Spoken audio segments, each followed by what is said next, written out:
Marathi health या YouTube चॅनलमध्ये आपले स्वागत आहे।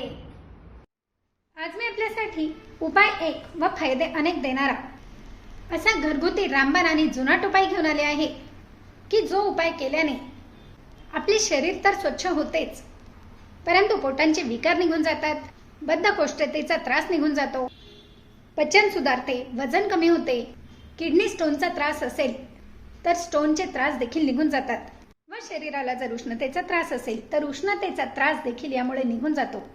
आणि कुठलाही पदार्थ खाण्यात आला तर बऱ्याच जणांना ॲलर्जी होते, तो शरीराला पचत नाही, तर असे पदार्थ देखील पचत नसतील तर कुठलाही पदार्थ न पचण्याचा जो त्रास आहे हा त्रास देखील यामुळे निघून जातो।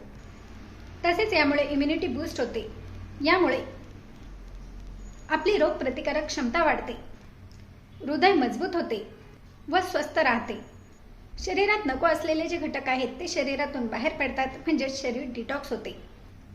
तसेच गळ्याची खरखर असो, खोकला असो, हे त्रास देखील यामुळे निघून जातात। तर इतके फायदे देणारा असा उपाय कुठला? तर यासाठी लागणार आहे आपल्याला हे फळ।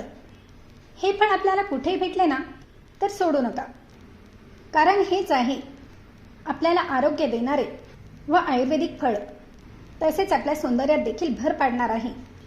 कुठलाही शरीराचा त्रास असेल तर या फळामध्ये इतकी ताकद आहे की हे फळ ते खेचून काढून देतो व शरीर अगदी सुदृढ ठेवतो। तर हे फळ आपल्याला मार्केटमध्ये, बाजारात सहजतेने मिळून जाते। यालाच आपण ईडलिंबू किंवा गधड लिंबू या नावाने देखील ओळखतो। तर हे प्रथम स्वच्छ धुवून घ्या आणि आपण हे चिरून घेणार आहोत। याप्रमाणे याचे 2 काप करून घ्या। याप्रमाणे हे बघा, छान असा आपला लिंबू येथे मिळाला आहे। आणि या लिंबूची जी साल आहे ना, ही देखील खूप उपयुक्त आहे। याचा उपयोग देखील कसा करावा हे देखील मी आपल्याला दाखवणार आहे।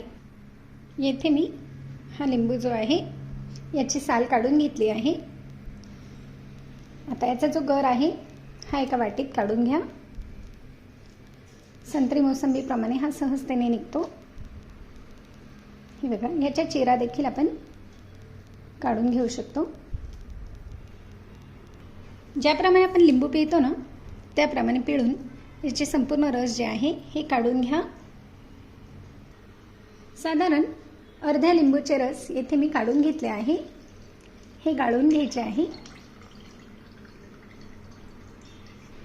आणि यामध्ये ओरिजिनल मध असेल ना तर हे मध आपल्या आवडीनुसार मिक्स करायचे आहे। आणि यामध्ये पाणी टाका, हे छान मिक्स करून घ्या। ज्याप्रमाणे आपण शरबत करतो त्याचप्रमाणे आपण हे तयार करून घेतले आहे। आणि हो, आता ही लिंबूची जी साल आहे याचा वापर कसा करावा? तर ही लिंबूची साल उन्हामध्ये खणखणीत वाळवून घ्या व कुटून मिक्सरमध्ये याची छान बारीक पावडर तयार करा।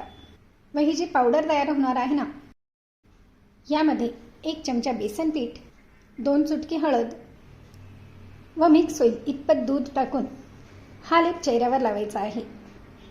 यामुळे त्वचेवरील कुठल्याही प्रकारचे डाग असतील तर ते निघून जातील, पिंपल्स निघून जातील, तसेच स्किन सुंदर सॉफ्ट होऊन जो आपला पूर्ववंत रंग आहे तो येऊन त्वचा अगदी उजळेल। इतका इफेक्टिव्ह परिणाम फक्त या सालीमुळे देखील येतो। तर असो, याप्रमाणे हे पेय तयार करून ज्या व्यक्तींना आरोग्याच्या मी ज्या समस्या सांगितल्या आहेत, या समस्या आहेत अशा व्यक्तींनी सकाळी सकाळी उपाशी पोटी 1 ग्लास भरून हे पेय याप्रमाणे तयार करून पिऊन घ्यायचे आहे। व रात्री झोपण्यापूर्वी जेवणाच्या 2 तासानंतर पुन्हा याप्रमाणे हे पेय प्यायचे आहे। यामुळे आपल्याला अनेक फायदे होतील। तुम्ही स्वतः कमेंट करून सांगाल की मॅडम काय उपाय दाखवला, यापासून आपल्याला पूर्णपणे फायदा झाला आहे असे आपल्याला लक्षात येणार आहे। आम्ही लहान असताना माझ्या इकडे हे झाड होते, तर याचे जे लिंबू होते ते लिंबू बरेच शेतकरी लोक घेऊन जात असत। याचा इतका फायदा होतो की गाय वासरू असेल त्यांच्या पोटामध्ये जर खिळा वगैरे काही गेला असेल तर त्याचे देखील हे पाणी करून देते। व पोट अगदी स्वच्छ करते. तर गोमातेला जरी याचा फायदा होत असेल तर मानवी शरीराला याचा किती फायदा होत असेल हे आपल्याला लक्षात आलेच असेल. तर अवघ्या 3 दिवसात तुम्हाला किती समस्या असतील तरी देखील बऱ्या झालेल्या दिसतील. इतका इफेक्टिव्ह परिणाम आपल्याला यापासून मिळतो. त्यावेळेस तुम्हाला हा लिंबू मिळत असेल त्यावेळेस तुम्ही हा उपाय करा, कारण यापासून कुठल्याही प्रकारे साईड इफेक्ट होणार नाही तर फायदा पूर्णपणे होणार आहे. व लहानांपासून तर मोठ्यांपर्यंत सर्वांनाच तुम्ही हे देऊ शकतात. लहान मुले देखील आवडीने हे पितील. तर मग आहे की नाही अत्यंत साधा सोपा घरगुती आणि नॅचरल उपाय? मग लाईक, शेअर व सबस्क्राईब करायला देखील विसरू नका. धन्यवाद.